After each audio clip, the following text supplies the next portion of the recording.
Bonsoir Jérôme, comment définirais-tu la relaxation tibétaine?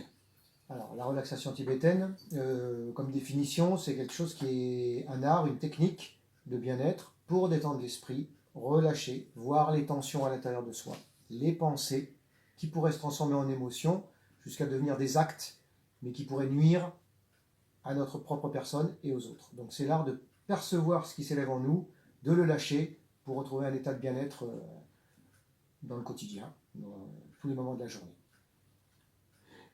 Qu'apporte-t-elle à la vie de tous les jours? Tu viens en partie d'y répondre, mais est-ce que demande de la régularité, de l'astreinte, est-ce qu'il faut le faire à telle heure ou à telle heure ou c'est, Alors, l'avantage de cette technique, c'est qu'elle peut être proposée à n'importe quel moment de la journée. Même si on a 2 minutes, on peut utiliser 2 minutes juste pour se poser sur la respiration. Si on a un quart d'heure, on utilise un quart d'heure. Mais le mieux, c'est d'essayer d'en faire un petit peu tous les jours pour entraîner l'esprit à pouvoir se regarder encore et encore, lâcher, lâcher, jusqu'à ce que ça devienne une fluidité, quelque chose qui peut perdurer dans la journée à n'importe quel moment. ça rejoint l'introspection? Oui, c'est un regard intérieur, c'est une introspection de l'esprit. Voilà, c'est pas quelque chose de psychologique ou. Une introspection positive. Ah, totalement. On regarde ce qui s'élève, on le lâche pour un bien-être. Oui, c'est totalement positif. C'est pas quelque chose de négatif. Et on peut évacuer le négatif. Oui, on l'évacue parce qu'on le perçoit pour ce que c'est. C'est juste un état d'esprit, une pensée qui nous accapare à un moment donné de la journée. Et si on lâche ce moment de colère, de jalousie, de peur, de stress, on le lâche, on le voit, ça devient quelque chose d'ouvert, de positif, de joyeux, qui nous permet de nous détendre à différents moments de la journée. Ouais, tout On à ne fait. voit pas les épines de la rose, on voit la rose. On voit la rose, sachant qu'il y a les épines. En le sachant, mais en les évacuant. Ah, on le regarde pour ce que c'est. C'est aussi une protection, c'est pas spécialement quelque chose de négatif. D'accord. Est-elle accessible à tout le monde? Elle est totalement accessible à tout le monde. C'est vraiment quelque chose qui fait que on peut le faire à tout âge, à toute difficulté de la vie, tout métier, tout sexe, toute situation de la vie. Oui, oui, bien sûr. On peut se faire sur une chaise, on peut le faire sur un coussin, on peut le faire dans une voiture, on peut le faire sous la douche. Ça veut dire que c'est quelque chose qui est adaptable à toutes les situations de la vie. Et est-ce que ça me demande une initiation? Une explication. Explication. Une explication, de ma part en l'occurrence. Oui, bien sûr, ça demande une explication. C'est quelque chose où on a besoin d'être guidé parce que c'est quelque chose qu'on ne peut pas expérimenter seul. C'est compliqué. Si c'est quelque chose qui. On va expérimenter des choses en soi dans le lâcher prise. Peut-être des émotions, peut-être des moments de bien-être. On a besoin d'avoir un guide, quelqu'un qui a connu ces expériences pour pouvoir les expliquer avec quelqu'un d'autre.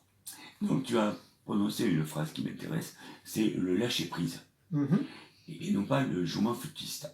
On est d'accord? Oui, oui, oui. Et comment tu différencies les deux? Alors, je vais commencer par le je m'en foutisme.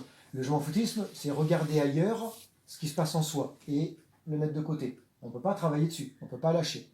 Le lâcher prise, c'est voir la tension qu'on a sur une peur, une inquiétude, un stress qui s'élève en nous dans une situation du quotidien, un animal qui nous fait peur, un accident, quelqu'un qui nous agresse, ou voilà, tout simplement, c'est ces choses toutes naturelles qu'on a dans la journée. Quelqu'un qui, je regarde pas, mais ça veut dire que ça reste en soi. Et ça va revenir chaque fois dans la même situation. Le lâcher prise, c'est je respire, je regarde, je vois ce qui se passe en moi, je l'expérimente, c'est-à-dire qu'en respirant, je regarde bien ce qui se passe en soi, je le lâche, parce que je comprends que ce n'est qu'une pensée. Et une pensée, c'est comme un nuage, un arc-en-ciel, on y croit, mais à force, on se rend compte qu'on peut le traverser et passer derrière. Ça, c'est le lâcher prise. Le lâcher prise apporte un bien-être. Le je m'en foutisme, on met de côté, mais ça reviendra, cette tension. Le lâcher prise permet de se libérer totalement de cette douleur qu'on peut avoir en soi. Donc en fait, beaucoup de choses passent par la respiration et la prise de conscience de son interne. Oui. Ouais.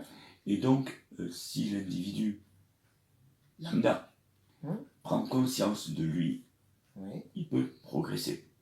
Totalement, totalement. Tous lambda, on est tous lambda vis-à-vis de la relaxation, du relâchement et donc oui, tout à fait, tout à fait. Il n'y a pas de souci. C'est quelque chose qui peut être fait au quotidien, naturellement, tranquillement.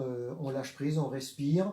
à travers un mouvement aussi. Il y a la respiration, mais le mouvement nous aide à nous intérioriser. Comme tu as dit, l'incarnation, s'intérioriser, se mettre à l'intérieur, et après on lâche grâce à un mouvement très léger, simple, et une respiration qui sont liés. Veux-tu ajouter autre chose ou... Oui, que c'est un changement de vie.